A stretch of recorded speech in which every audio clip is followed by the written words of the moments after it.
to witness the strength of street knowledge. Witness the strength. Street knowledge. Street knowledge. Terrorize the jam like troops in Pakistan. Street knowledge. Street knowledge. Quick service announcement brought to you in part by Warriors. Damn, that shit was dope.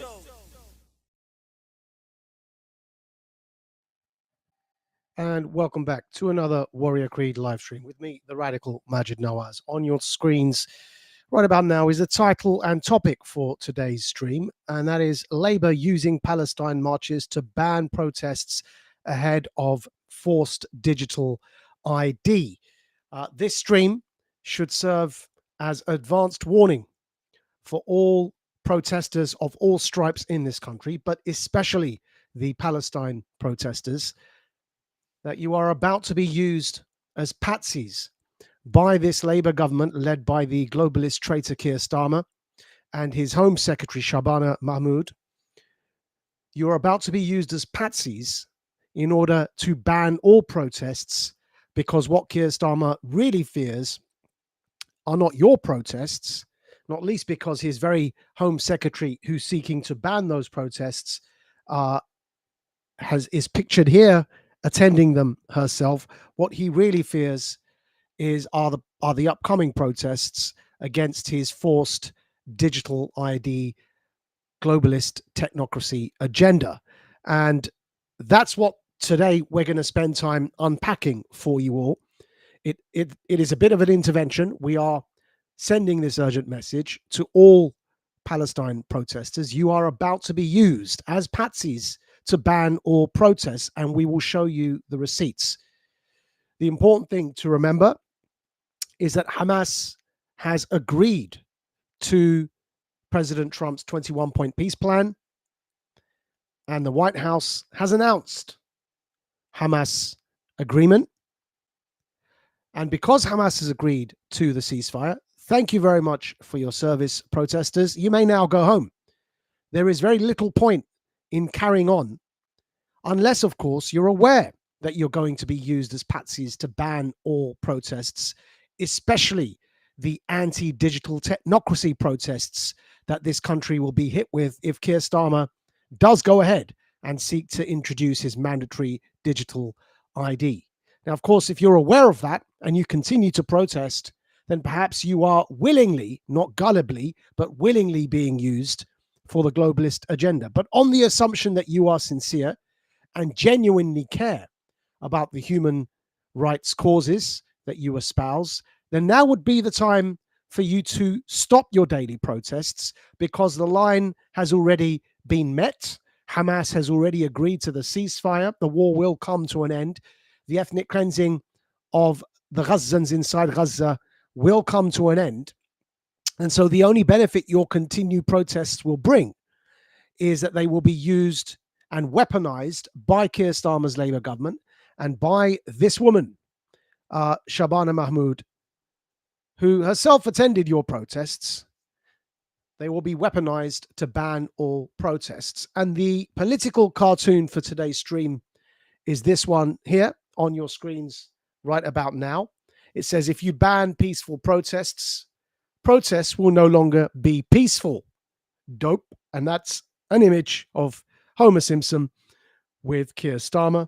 And of course, that is the point.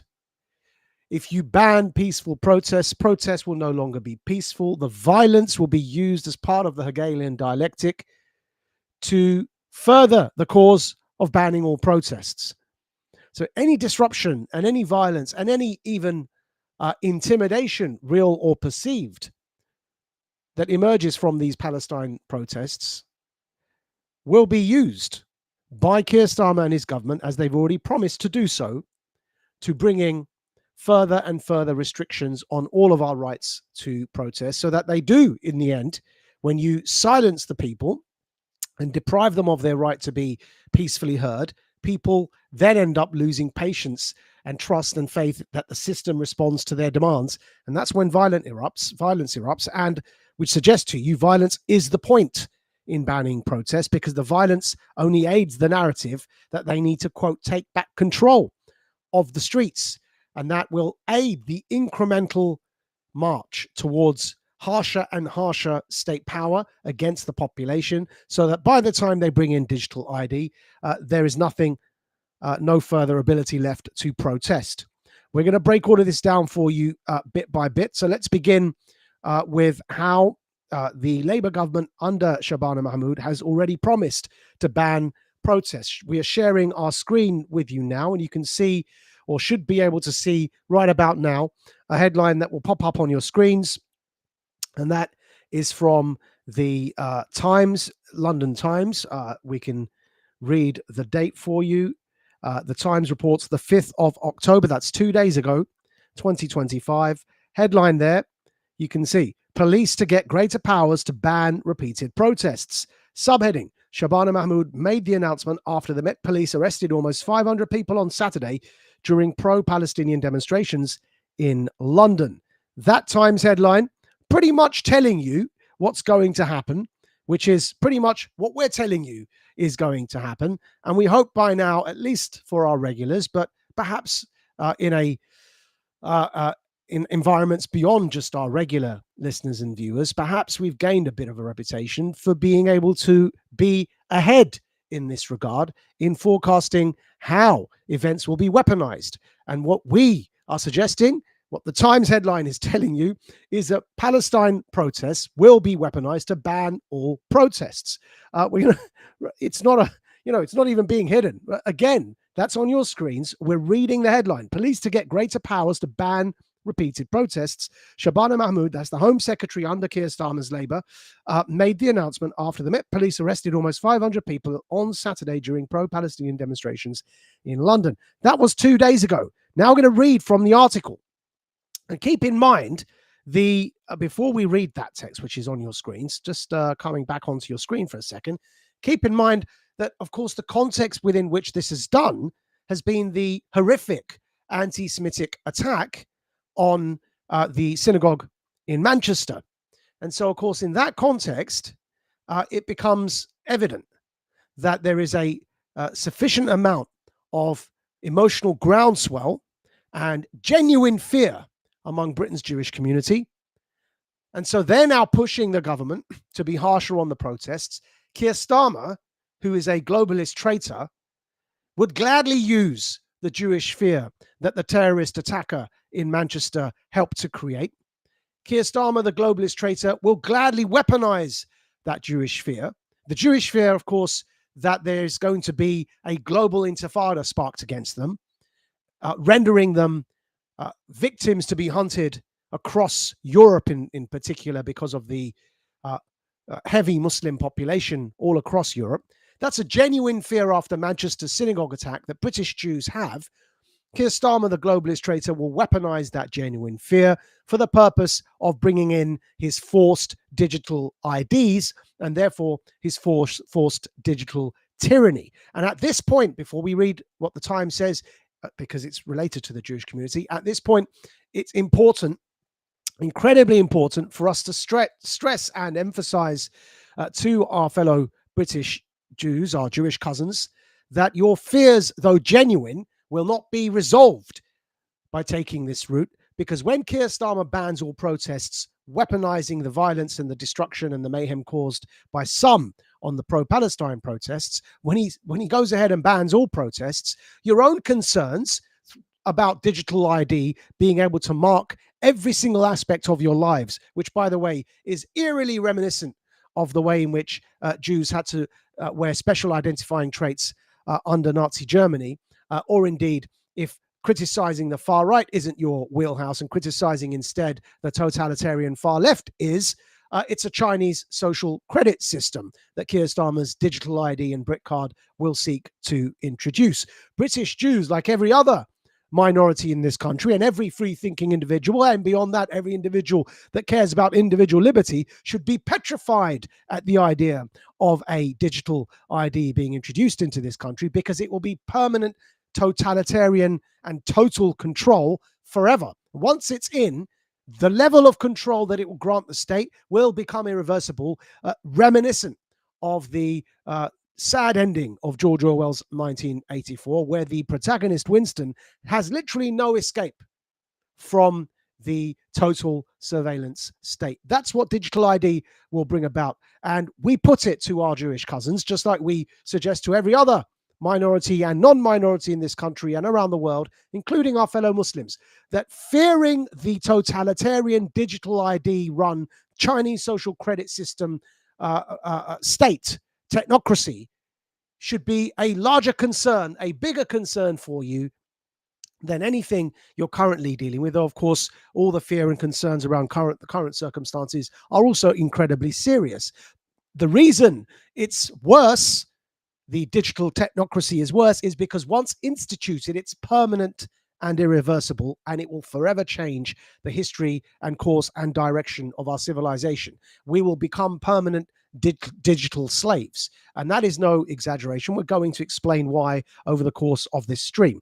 So with that said, we're now going to read what was in the Times, because the Times spoke very specifically about how these Palestine protests will be weaponized to ban protests. And we're going to read from that Times article 2 days ago. Police could be given powers to ban protests outright, Shabana Mahmoud, that's the Home Secretary, has said, accepting that Jews are, quote, justified in asking for more from ministers. You see, that first line is why we gave the caveat that we just did.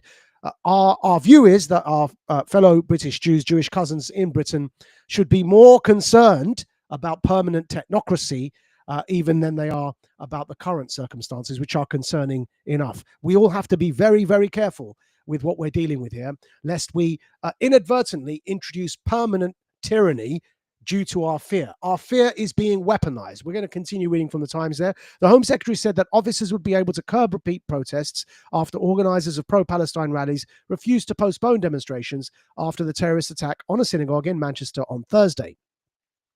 Jewish groups said that further powers were needed as the Times uncovered a series of events at universities to mark the 2-year anniversary of the October the 7th Hamas attacks. Among them is a night of remembrance and resistance at Goldsmiths, University of London. Another at Strathclyde University urges those attending to grab your flag and your kufiya to mark 2 years on from the attacks that left more than 1,000 Jews dead and 251 taken hostage. Student groups from King's College London, the School of Oriental and African Studies, or SOAS, the University of College London, or UCL, and the London School of Economics, or the LSE, are to unite for an inter-university march. Similar events are being held at the University of Bristol, Queen Mary University of London, and the University of Edinburgh. Now, what that details there that all of you should be aware of is that today, which is the 7th of October, and therefore, as indicated in the Times article there, it is the 2 years on from the horrific events of October the 7th.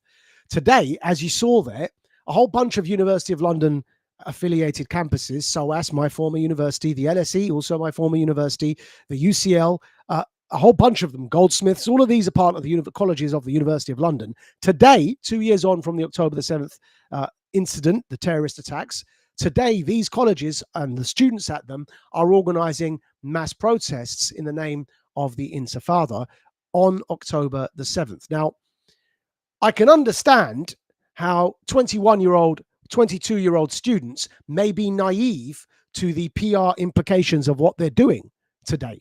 But the adult leaders and organizers of these protests that are national, such as the Corbynistas, Corbyn himself, Zara Sultana, and all of those involved on the left of the labor movement in this country are not 21, 22-year-old naive to the world, real world implication students. They are adults who should understand how their actions are going to be used by Keir Starmer to ban all protests. And just as it was distasteful on the day of the terrorist attack in Manchester on the synagogue, just as it was distasteful on that day to continue the protests, when the attack happened in the morning, the protests in the evening could have been postponed and cancelled.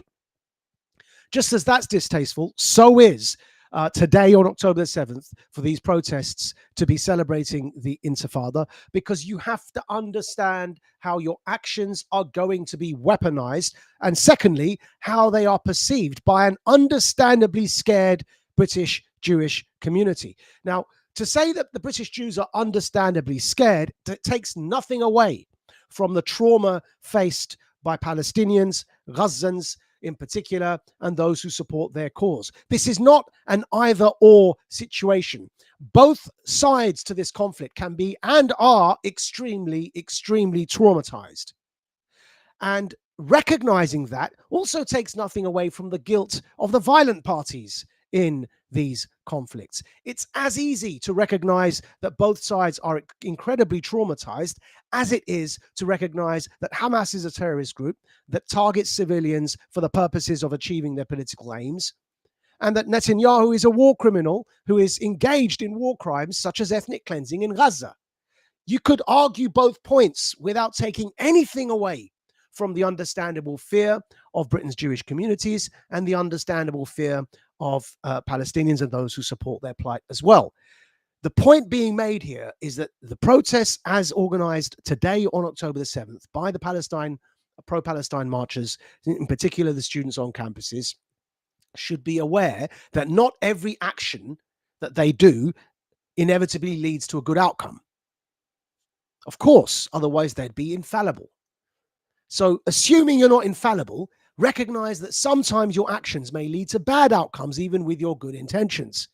Is today one such example? In the context of the Labour government promising to use your protests to ban all protests, knowing what we've got coming down the road, which is forced mandatory digital ID, which Starmer's already promised us, do you not think that your behavior today, and indeed on the day of the synagogue attacks, cannot be weaponized by Keir Starmer, by Shabana Mahmood, to simply ban all protests? Does that not occur to you?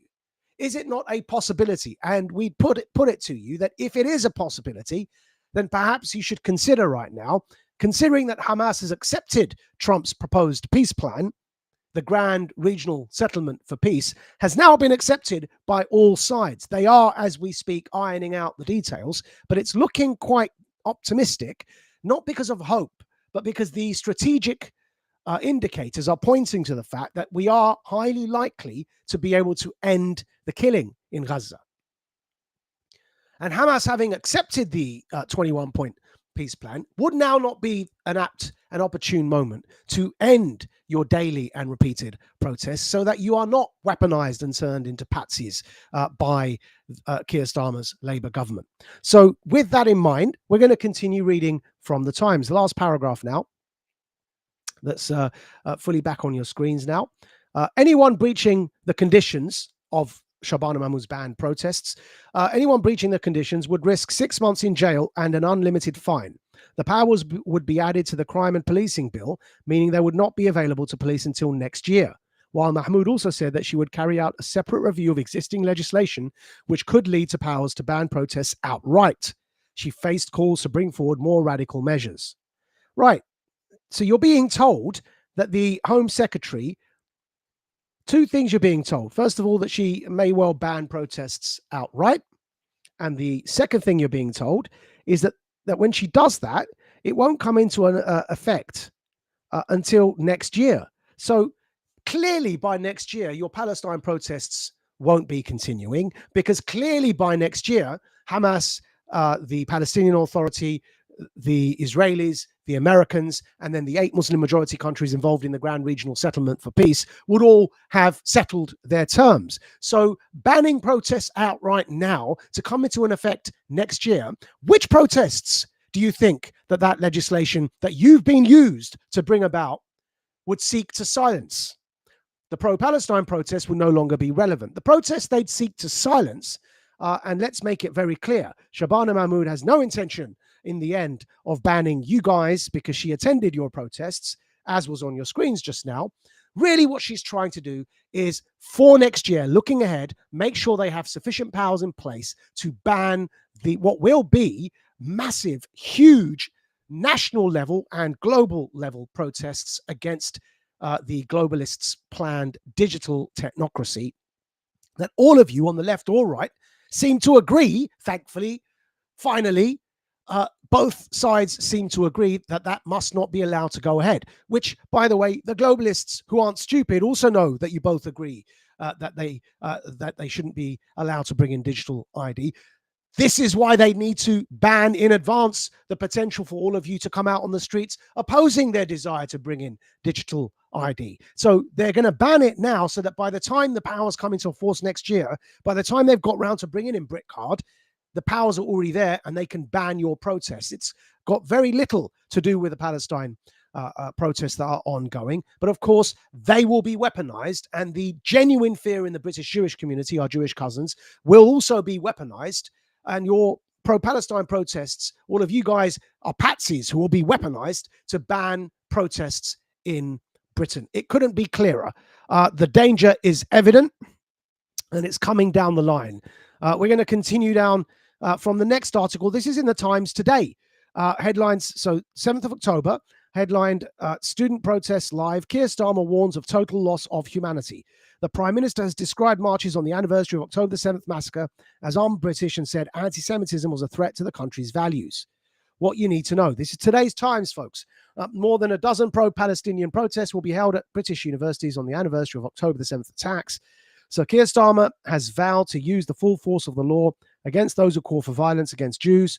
Police are separately investigating after a woman was filmed cutting commemorative ribbons from a fence in North London. So point being that those planned campus October the 7th protests went ahead today. And in going ahead, Keir Starmer has said that all of you have forgotten your humanity. It's so obviously being weaponized. Your protests are so obviously being weaponized to simply ban all protests. It's blindingly obvious. And the fact that some of you can't see it is incredibly frustrating. It is time to go home. You are being used as patsies. We cannot make it more clearer. Thank you for your service. Go home and rest. Put your feet up. Perhaps study for an exam. You are being used as patsies to ban all protests. Hamas has agreed to the ceasefire. All sides concerned, as announced by the White House, have now agreed to the ceasefire. The Israelis have agreed. Hamas has agreed. The Palestinian Authority have agreed. The Americans have agreed. The Saudis have agreed. The Pakistanis have agreed. The Qataris have agreed. The Egyptians have agreed. The Indonesians have agreed. The Turks have agreed. The Emiratis have agreed. So who are you, beloved student on London's campuses, to want to continue protests when literally all sides from the region have agreed to begin ceasefire negotiations and consent to the 21-point peace plan? It's time to hang up your boots. Unfortunately, the message, as loud as we shout it, unfortunately, we're not sure it will get through, but we're going to continue showing you more receipts so that you can understand the danger that we're facing. And the plan couldn't be clearer because it's all already being telegraphed in various media articles. So again, back to the shared screen. On your screens now is an article from the Jewish News. You can see it there. And that is written by former British Minister Tom Tugendhat.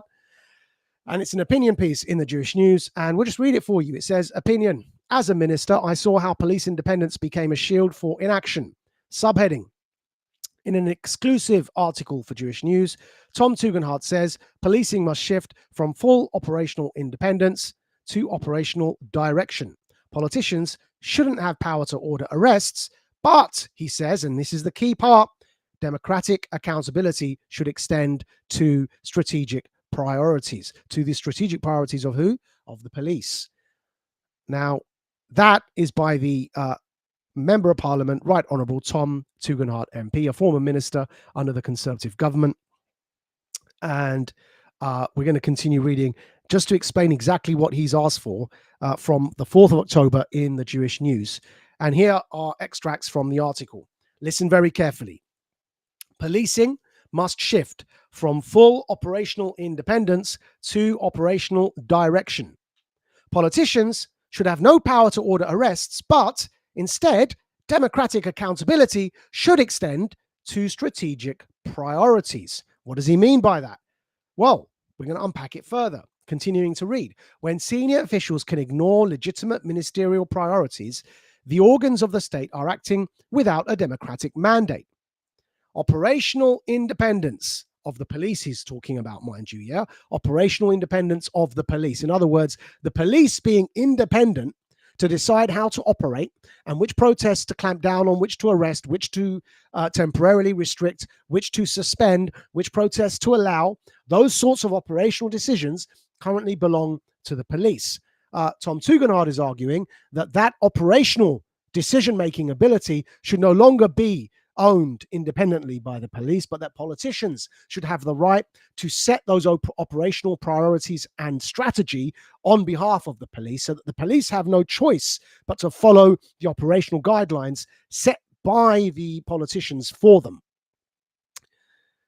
If that doesn't worry you, we're going to carry on reading and then unpack it for you after we've finished the quote. So to continue reading from the Times, operational independence has become a shield for inaction. When public safety and social cohesion are at stake, ministers must be able to direct resources and set clear operational priorities and be held accountable for the result. Democracy requires that elected representatives can act when the public demands it. Without this, we surrender to bureaucratic paralysis while hatred normalizes on our streets. The globalized intifada is here. It is spreading fear amongst Jewish children walking to school under guard and Jewish families praying behind locked gates. It is threatening our shared future. So there you see the former government minister, member of parliament for the Conservatives, Tom Tugendhat MP, writing 2 days ago in the Jewish News, arguing essentially for the following: that politicians should be granted control over the police and presumably security forces' operational priorities and strategy, so that the police, who currently have an independence over how they set their strategic priorities and operational duties, surrender that to the politicians who set it for the police. He's saying that politicians shouldn't be able to tell the police who to arrest any specific person, but should be able to generally set those categories of where the police operate and who they go after. If you've ever wondered why effectively law and order is being systematically destroyed in this country with absurd legislation, such as legislation that allows police to go after comedians for jokes on Twitter, for example, or raid homes of old ladies who've sent out tweets.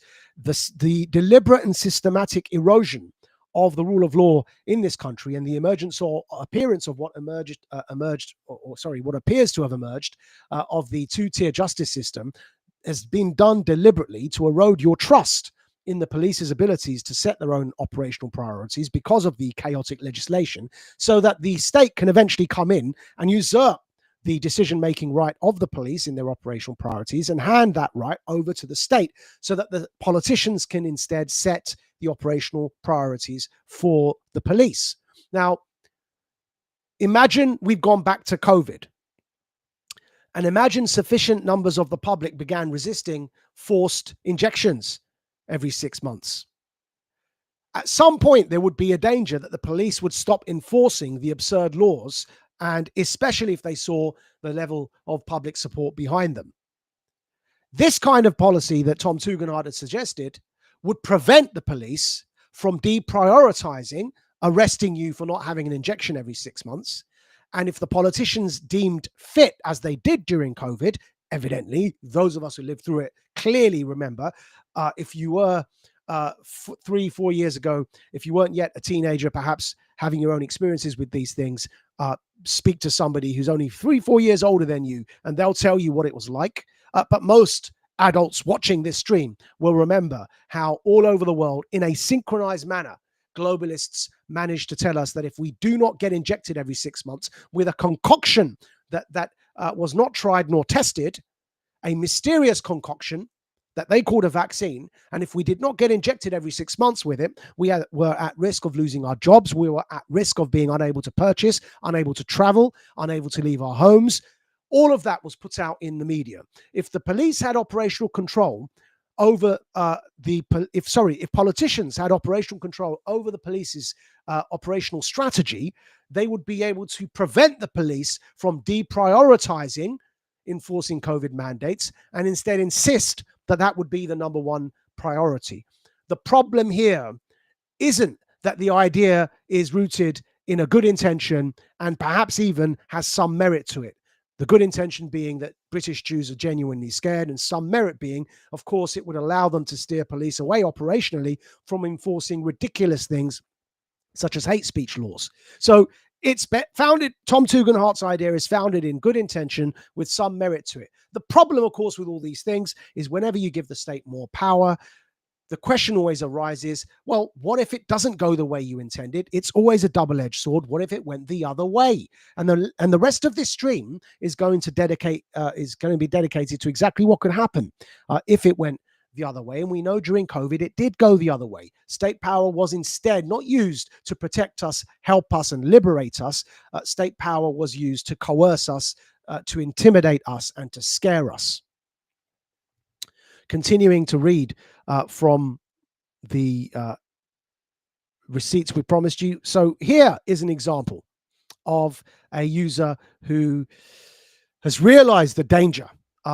And we're just going to read his tweet for you, and you'll see it's self-evident. So Cold957 has said, Mahmoud, that's Shabana Mahmoud, the UK Labour Home Secretary, Mahmoud and UK Labour are saying they will give police broader powers to stop repeat protests to protect the Jewish community. They are lying to you. Despite Labour still having a Jewish problem, they will use anti-Semitism as an excuse to ban protests against illegal migration. So there's an example. So those of you perhaps who are on the right will understand that your protests against undocumented migrants have been tarred as hate speech, as far-right protests. You've all been tarred as racists. Imagine granting the state the power to set the police's operational direction. They will operationally come down against you harder than they will against the protests, the likes of which the Home Secretary responsible for enforcing those decisions attended herself. So which kind of protest do you think they'll enforce against? That is the danger of supporting Keir Starmer's power grab in the name of challenging anti-Semitism. And it's a danger that is evident for all British citizens, including British Jews, who are currently understandably scared, but their fear is being weaponized. Now, just as it is a danger that anti-migration protests could be banned using these new powers, it is also a danger, as we've been saying all along, that digital ID protests or protests against digital ID could be banned using these powers as well. On October the 6th, we put this statement out from Radical Media. Hamas have accepted the Grand Regional Settlement for Peace. Ongoing UK protest organisers should be wary that, as matters now stand, they are patsies being used by globalist traitor PM Starmer to simply ban all protests ahead of his plans for forced digital technocracy in Britain. And keep in mind that, as GB News reports here, you will not be able to work in the United Kingdom if you do not have a digital ID. It's as simple as that. Keep in mind that we're just going to remind you, this is what Keir Starmer wants to introduce. And do you really think he's going to allow for, when he tries to introduce this, your dissent? Considering if they ban protests now, this comes into effect by next year, presumably when he seeks to introduce what he's about to tell you he wants to do. Have a listen to this. Today, I am announcing this government will make a new free-of-charge digital ID mandatory for the right to work by the end of this Parliament. Let me spell that out. You will not be able to work in the United Kingdom if you do not have digital ID. It's as simple as that. Because decent, pragmatic, fair-minded people, they want us to tackle the issues that they see around them. And of course, the truth is, we won't solve our problems if we don't also take on the root causes, looking upstream to tackle poverty, conflict.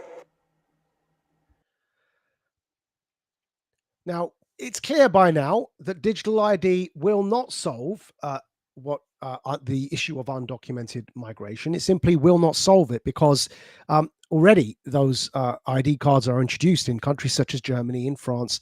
Doesn't solve the problem. Already you need a national insurance to be able to work in the United Kingdom. That hasn't solved the problem of undocumented migrants gaining work off the books. And so what would digital ID do? Instead, all it does is locks us in to the digital technocracy and the social credit system that Starmer seeks to introduce. And that is all under Tony Blair. and his intentions for this country, which he's already made very, very clear. And it's not a coincidence, therefore, that Tony Blair has reintroduced himself into the popular imagination of our corporate press. Because not least, talking about how the Palestine protests are going to be used for this, it's Tony Blair who's inserted himself into the Palestine issue, while, coincidentally, of course, Keir Starmer has announced his plans to roll out digital ID. The Independent reports from the 30th of September 2025, headlines on your screens now. If you think Tony Blair is the right man to save Gaza, why does he? Reading from the article, the word messianic has been applied to Tony Blair, even by people who like him and who have worked with him. It is probably not the best term, with its biblical connotations, to describe his role in Israel-Palestine, but it accurately conveys his belief that he has exceptional gifts in bringing together the apparently irreconcilable. And there you have it. It's Starmer and Blair. You can see here Sky News breaking: digital ID to be made law for all adults in the UK. Starmer and Blair seeking to bring that in and seeking to circumvent your opposition to it by banning all protests in advance. But what's really going on? Well, the Mail explains here. On the 27th of September 2025, the Daily Mail ran a headline: is the tech giant who gave Blair $257 million in line for huge ID card contract. Government embroiled in cronyism row after revelation former PM lobbied for his billionaire backer who could make millions. That's the 27th of September in the Daily Mail. Who are they talking about that Tony Blair lobbied for to make millions off of Keir Starmer's digital ID? Well, it tells you in the article. We're just going to read it for you. The government, it says, was tonight embroiled in a cronyism row as it emerged Tony Blair secretly lobbied for his billionaire backer who could make millions of pounds from Labour's controversial digital ID cards. Documents seen by the Mail on Sunday reveal the former Prime Minister urged Business Secretary Peter Kyle to consult a technology institute founded by his friend Larry Ellison in a private meeting last year. Mr. Ellison, the world's second richest man, has donated or pledged a staggering $257 million for the Tony Blair Institute for Global Change. He founded the Ellison Institute of Technology, EIT, a research centre in Oxford, and is chairman of tech giant Oracle, which has a £700 million IT deal with 4 Whitehall departments. Experts say Oracle is now in pole position to profit from plans to force millions of adults to sign up for digital ID. And that's it. That's what's going on. Those who have been following such matters for a while, this will not come as any news to you. What we are adding here is that the Palestine protests will be now weaponized to bring in restrictions on protests so that they can bring that in, the digital ID. And that's something that they will face genuine resistance on from all sectors of society, and why they're so keen to ban protests in advance of those measures. And it's something, again, that our regulars will be aware we've been warning of for a long time. Go back to February 2022 and our episode 1780 with Joe Rogan, prior to our extreme shadow banning and removal from mainstream consciousness as a major inconvenience to the powers that be. And if you go back to that 2022 episode on the JRE, episode 1780 with Joe Rogan, you will see very clearly the warnings that we tried to give back then that this was coming. And again, we're just going to share for you a recent clip that has reemerged about that warning that we gave on Rogan. This has been posted by Peter Lardelli, who says, after 3.5 years and 5 submissions to the overlords at X or Twitter, they have finally given my old account back. And the post that took it out was none other than that of freedom fighter Majid Nawaz on Joe Rogan. And then he plays the original 2022 clip there that got him banned 3 years ago from Twitter. And after 3.5 years and 5 submissions, he's only just got his account back. Listen to the clip that got him banned and then wonder whether or not the shadow knows. Do you feel like you're sounding the alarm Yes. for people that don't understand what the fuck is going on? So here, I'll pull it up for you here, yeah? So there's the video. Yeah. I don't know if your camera can see that, but No. there's the video. There's him speaking about it. The G7 is launching a set of public policy principles for retail central bank digital currencies, CBDCs. Central bank digital currencies could be a digital version of money, a bit like a digital banknote that could be used alongside... Right, so that's the guy who runs our economy in the UK. His name's the Chancellor of the Exchequer. And here is the article. Bank of England tells ministers to intervene on digital currency programming. Yeah, and here's a quote from the article. This is in the Telegraph, the one he pulled up, but it was behind a paywall, so I'll just read the quote. Digital cash could be programmed to ensure it is only spent on essentials or goods which an employer or government deems to be sensible. Holy shit. Now, I'm going to take it one step further for you, Joe, right? So the vaccine passport infrastructure is in place. But now we know that the vaccine doesn't stop infection or transmission, but the checkpoint Charlie exists everywhere. They bring in digital banking, central banking digital currencies. You've got a scenario now that you're checking in and out everywhere you go using vouchers that are programmed and you can only spend where you're told you can spend them. There's another word for that, man. That's called the Chinese social credit system. That's what it's called. And anyone who watches Black Mirror will know what I'm talking about. That's that TV show, right? Yeah. So what they are telling us, and when I say they, who's they? People in power. That's the head of our economy, the Chancellor of the Exchequer, second most powerful person other than the Prime Minister and maybe the Foreign Secretary in the UK, right? He's telling us, I just played it there for you. He's telling us that's what he, as the UK, the head of the G7, want to bring in for the G7. So a scenario where, like in New York at the moment, because the passport infrastructure is in place, you bring in that digital currency and you've got this total control. And if I'm speaking to you the way I'm speaking now, and my employer or government, you heard that in the quote directly, yeah, deems me as saying or doing something inappropriate, suddenly I can't actually pay to come here and speak to you anymore. My digital currency won't even pay for the ticket because it will be known that I'm coming to speak to you. Sorry, your vouchers don't allow you to purchase that ticket to go and speak to Joe. Now, that was in 2022. What with Keir Starmer now promising the brick card and saying you won't be allowed to work unless you have this digital ID, doesn't sound so crazy anymore, does it?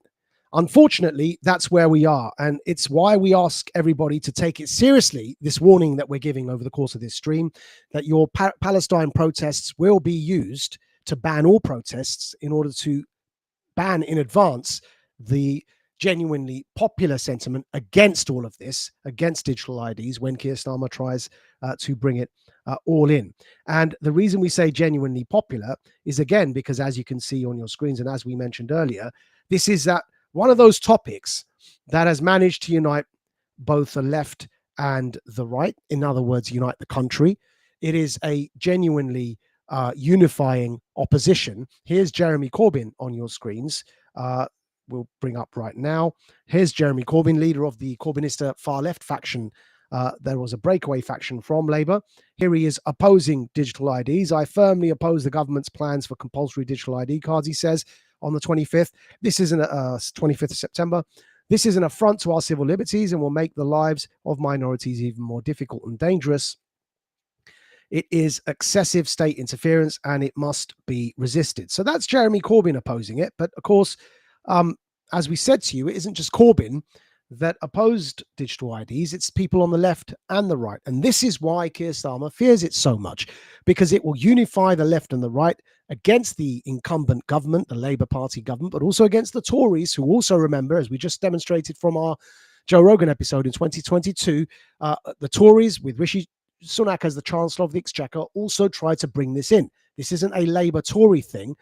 It is and therefore it's not a left-right thing. It is a establishment, globalist establishment versus anti-establishment or anti-globalist thing. And both of those up and down elements have a left and right to them. The anti-establishment left wing and right wing oppose digital IDs. And you just saw there Corbyn opposing it.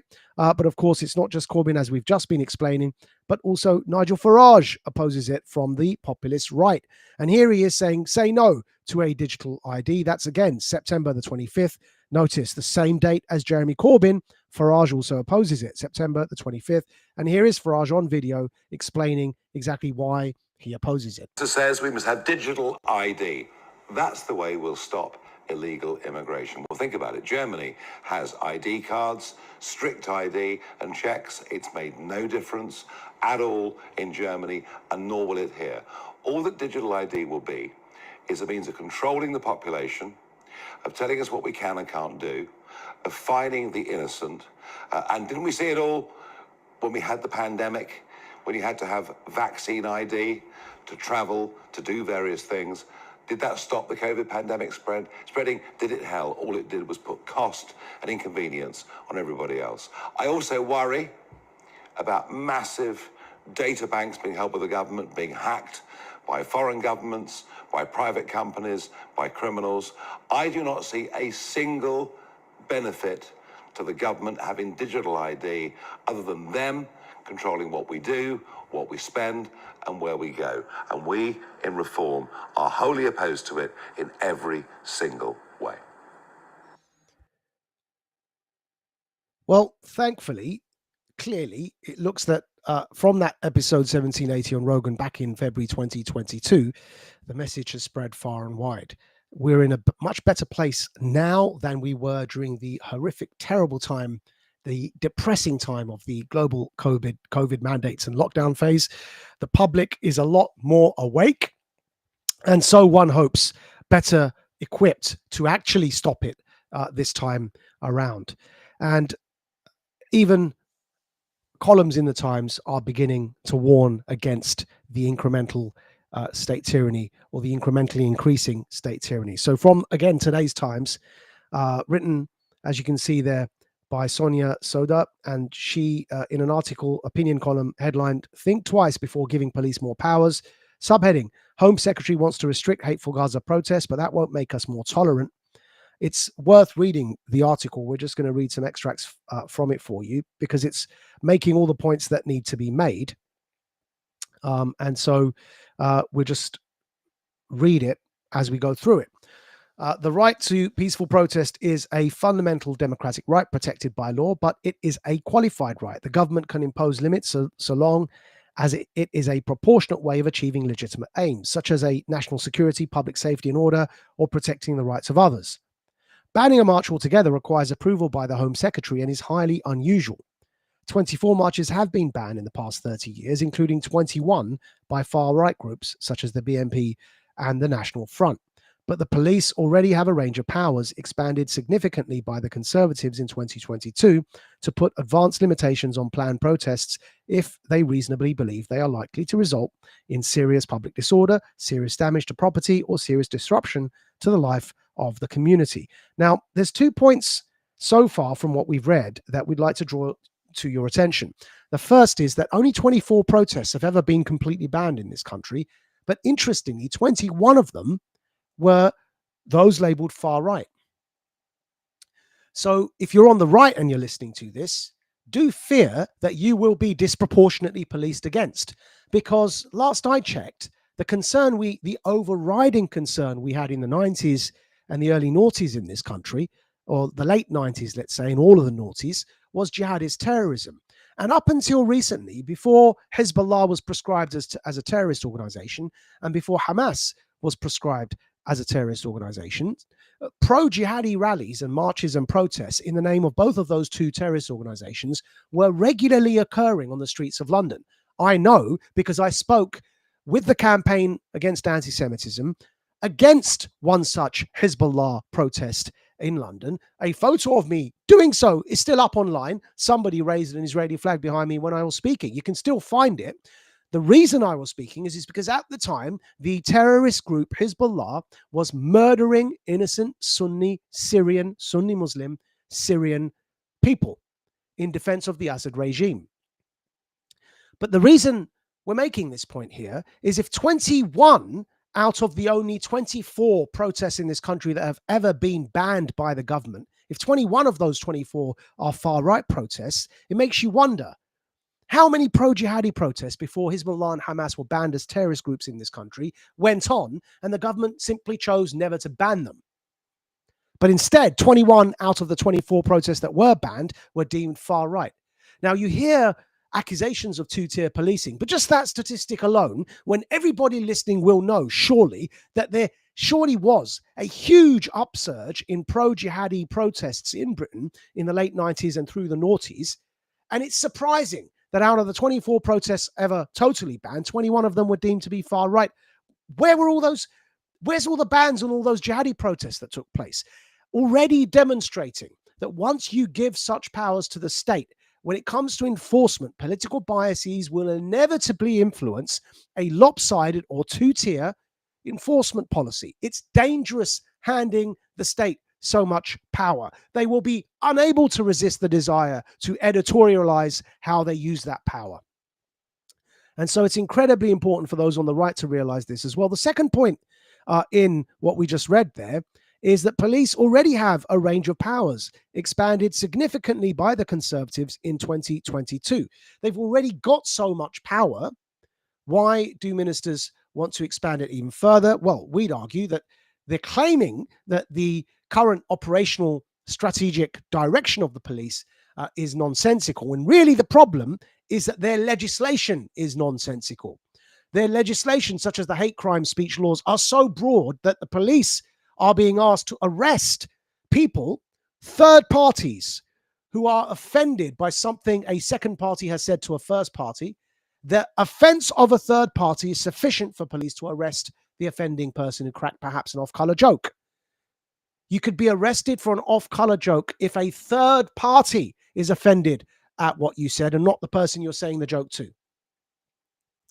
The current state of the legislation is so ridiculously broad and therefore unenforceable that it inevitably leads to politicization when it comes to enforcement. And we'd put it to you, that is the point. So as to erode trust in the rule of law, erode trust in the state, the legislation is deliberately vague so that police have no ability to police sensibly, so that the politicians can ride off the back of the frustration of that sentiment and grab even more power as a result.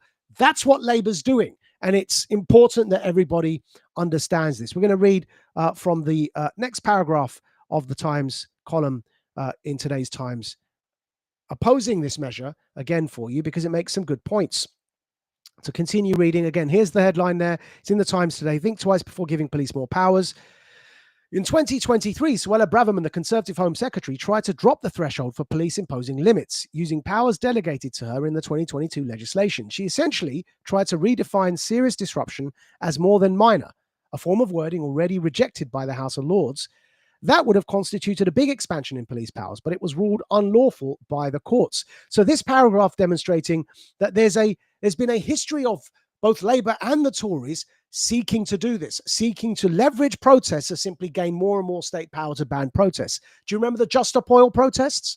Do you remember the fact they were funded by the same people that backed Extinction Rebellion? These are all globalists. They were funding incredibly disruptive protests on purpose so as to build public sentiment, so that the globalists in government could weaponize that public sentiment to continue to further ban protests. If you go back far enough on LBC before we were cancelled from LBC for opposing all COVID mandates, you can find clips of us still on air, still up on their website, making this very point, that the Just Stop Oil protests were being used to ban all protests. They've been doing this for a long time. And as that Times article demonstrates, Suella Braverman tried the same thing. It's not just the Labour government.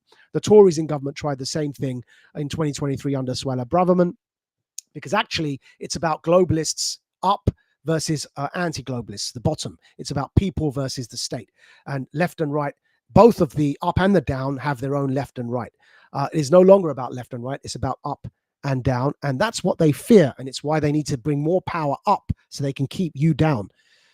To continue reading from the Times column today that opposes Keir Starmer's measures.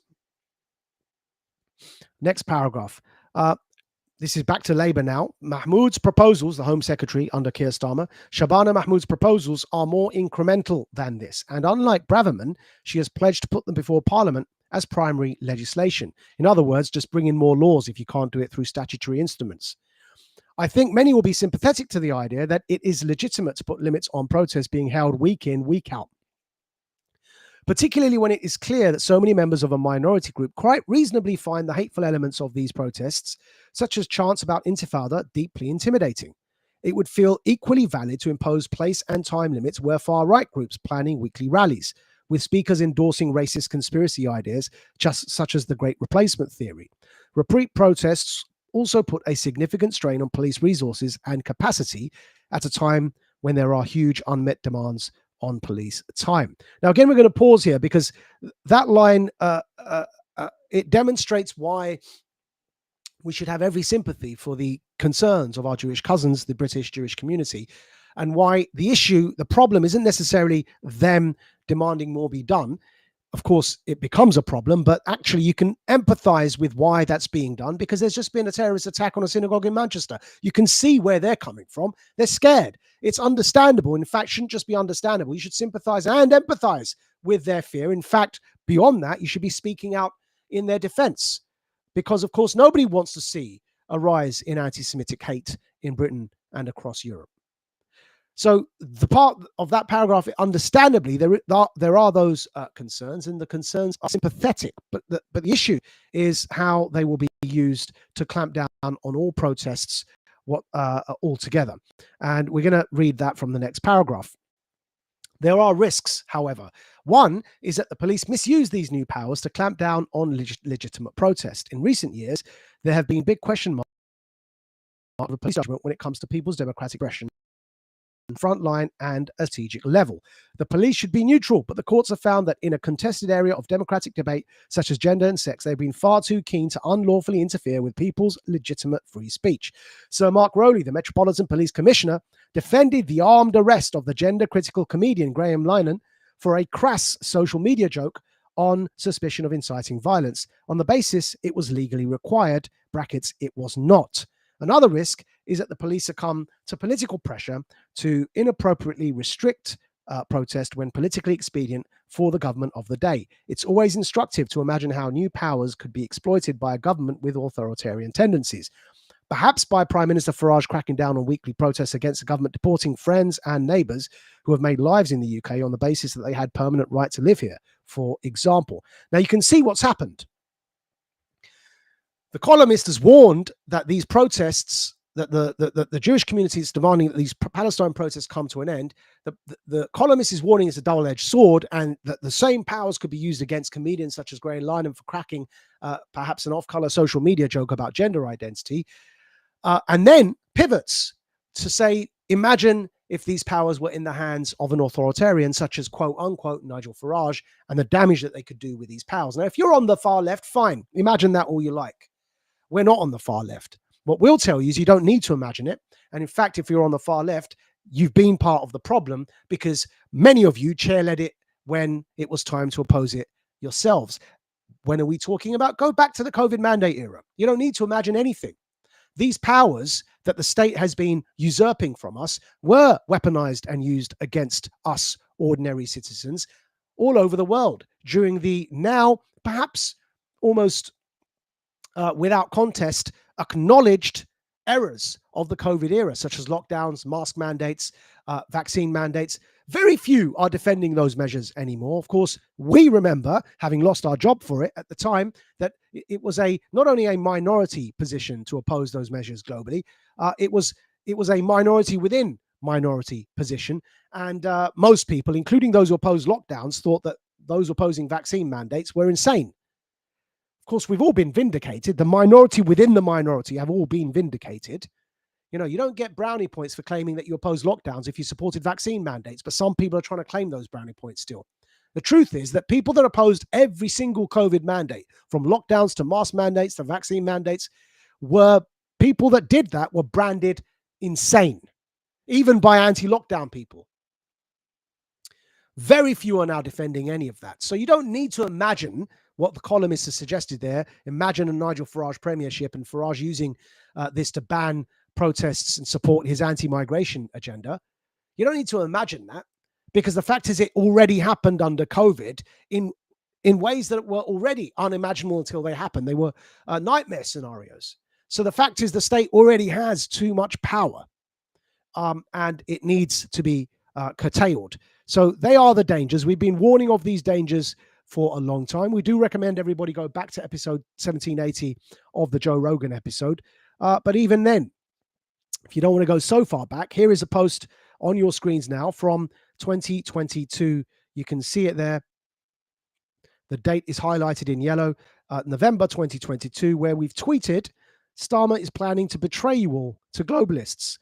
A Labour government could introduce basic ID cards, See that highlighted? To help count how many people there are in Britain and reduce illegal immigration, the party is examining the idea of forcing everyone to apply. Well, that was said by us on Twitter in November 2022. You can see the date here. And of course, since 2022, fast forward to today, that's exactly what Keir Starmer is promising to do. And as a result, we're making it very clear. To summarize where we began and to make the topic of today absolutely clear to everybody at the beginning of the stream as well as at the end of the stream. Palestine protesters, you are being used. Hamas has agreed to a ceasefire. All factions in the regional war in the Middle East, part of which is the Israel-Palestine conflict, have agreed to a ceasefire. All factions, including Hamas, have agreed to a grand regional settlement for peace based on President Trump's 21-point peace plan. Now that Hamas have agreed to a ceasefire and that the actions are underway to release all the hostages, to end the Israeli occupation of Gaza, to place Gaza under an international body with UN peacekeepers present and the UN peacekeeper troops being provided by those 8 Muslim majority countries, Pakistan, Turkey, Indonesia, Egypt, Qatar, the UAE, Saudi Arabia. Now that all of that's in place, perhaps it's time for you protesters to go home, because you're being weaponized and used by Keir Starmer to ban all protests. And the Jewish community's fears are genuine. There was a terrorist attack on a synagogue. Of course, they're genuine fears, this genuine concern, just as it's genuine on the Palestine side. Recognizing their genuine concern doesn't diminish the genuine concern on any other side. But you've got to recognize you're being used as patsies to ban all protests ahead of Keir Starmer's long-planned globalist agenda, and that is to introduce a forced digital ID so that he may enforce his dystopian technocracy in the United Kingdom. You can't say you haven't been warned. You've been listening to the Radical here, Majid Nawaz. We thank you all for tuning in. Please go to Radical Media on majidnawaz.substack.com and subscribe to Radical Media. Those of you already subscribing, we ask you to become premium members of Radical Media, paid subscribers. You'll be able to access the paywalled content as well as the podcast version of this stream. And until next Tuesday, we thank you all for tuning in. Goodbye. You are now about to witness the strength of street knowledge. Witness the strength. Street knowledge. Street knowledge. Terrorize the jam like troops in Pakistan. Street knowledge. Street knowledge. Quick service announcement brought to you in part by Warriors.